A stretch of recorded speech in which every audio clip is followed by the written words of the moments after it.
ఇంతవరకు కూడా ఎలాంటి ఇబ్బందులు లేకుండా సవ్యంగా జరుగుతూ ఉంది. ఈరోజు ఆయన ప్రారంభించిన ఈ కార్యక్రమానికి 2,200 కోట్ల రూపాయల కార్పస్ ఉంది. ప్రతి సంవత్సరం ప్రతిరోజు ఎంతో మంది భక్తులు వచ్చి అన్నదానం ట్రస్ట్కి డొనేట్ చేస్తున్నారు. లేకపోతే ఆ రోజుకి వాళ్ళే విరాళాలు ఇచ్చి నిర్వహించే పరిస్థితికి వచ్చారు. ఇది ఒక మహత్తరమైన కార్యక్రమం. ఇది శాశ్వతంగా జరుగుతుంది.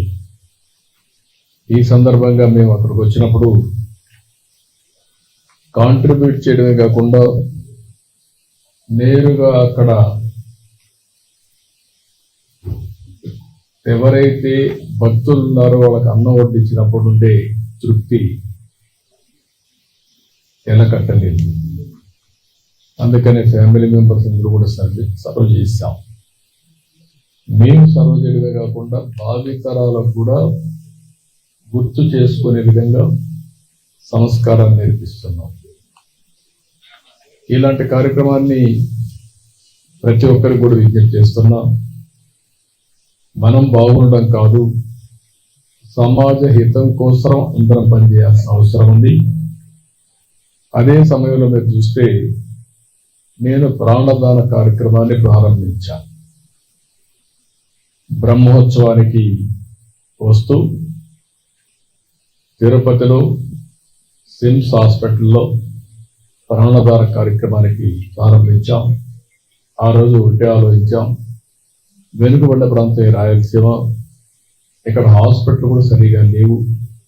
అందుకనే సిమ్స్ను ఆధారంగా చేసుకొని రోయా కానీ, బర్డ్స్ కానీ, సిమ్స్ కానీ, మిగిలిన హాస్పిటల్స్ అన్నీ కూడా, చిల్డ్రన్ హాస్పిటల్ కానీ ఇవన్నీ కూడా చేసి ఈ ప్రాణదానంతో అక్కడ ఉండే భక్తులకు ట్రీట్ చేయడం, ఈ ప్రాంత వాసులకు ట్రీట్ చేయడమే కాకుండా ఇంకా ఎవరైనా డాక్టర్లు ప్రపంచం నుంచి ఎక్కడికి వచ్చినా వెంకటేశ్వర స్వామి దర్శనానికి ఆశీస్సులు తీసుకునే మునుపు ప్రజలకు సేవ చేసి 3-4 రోజులు ఉండి తర్వాత వచ్చి దేవుని ఆశీస్సులు తీసుకెళ్తే మానవ సేవ, మాధవ సేవ రెండూ ఉంటాయనే ఉద్దేశంతోనే ఆ కార్యక్రమాన్ని పెట్టాం.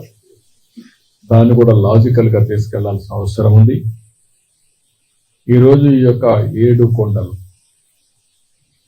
ఇది వెంకటేశ్వర స్వామి సొంతం.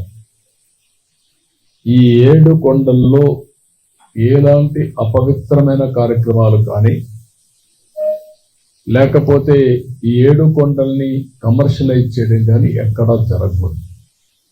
నేను ఈరోజు పోరాడడం కాదు.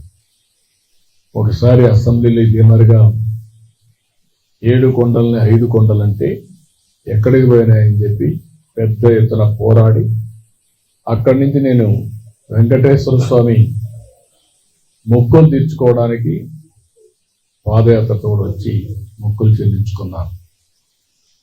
ఎందుకంటే మనలాంటి వాళ్ళు కూడా, అంటే ప్రభావితం చేయగలిగిన వ్యక్తులు కూడా గమ్మునుంటే సమాజానికి చాలా నష్టం జరుగుతుంది.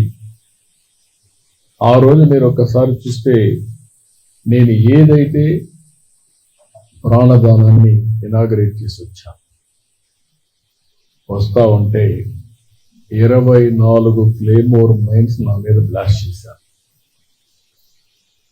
నేను ఏ తప్పు చేయలేదు, ప్రజాహితం కోసం పనిచేశాను, లా అండ్ ఆర్డర్ మెయింటైన్ చేయాలని ఆలోచించాను. దాని మీద ఖర్చు కడితే వెంకటేశ్వర ఎక్కడైతే మనం ఆ స్పాట్ కూడా ఇప్పుడు ఉంది అలిపేట దగ్గర ఎంట్రన్స్లోనే. అయితే ఆ రోజు అదొక మిరాకిల్. నేను తప్పించుకోవడం అనేది జరిగే పని కాదు. సాక్షాత్తు వెంకటేశ్వర స్వామి నన్ను కాపాడాడు, ప్రాణం విడిచిపెట్టాడు. అక్కడి నుంచి ఒక ఇప్పుడు కూడా జ్ఞాపకం ఉంది తలుచుకుంటే. నేరుగా పోయి కొట్టిన తర్వాత బస్సులో, కారులో అందరం కూడా బ్రతికాం, కానీ ఒక్కొక్కరికి ఒక విధంగా దెబ్బలు తగిలాయి. నేనున్నాను, కృష్ణమూర్తి ఉన్నాడు, గోపాలకృష్ణారెడ్డి, రాజశేఖర్ రెడ్డి, వీళ్ళందరూ ఉన్నాం. అంటే వెంకటేశ్వర స్వామి మహిమ ఆ ఇన్సిడెంట్ చూసిన తర్వాత ఎవరైనా కానీ అనుకుంటే ఆలోచించుకోవాల్సిన అవసరం ఉంది.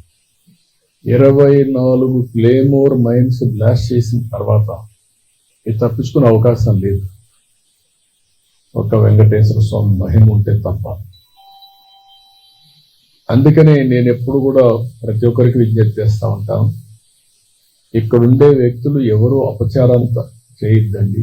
అపవిత్రానికి ఎక్కడ కూడా శ్రీకారం, ఒక తెలుసో తెలియకో అపచారం జరిగేదానికి సహకరించద్దని చాలా చెప్తున్నాను.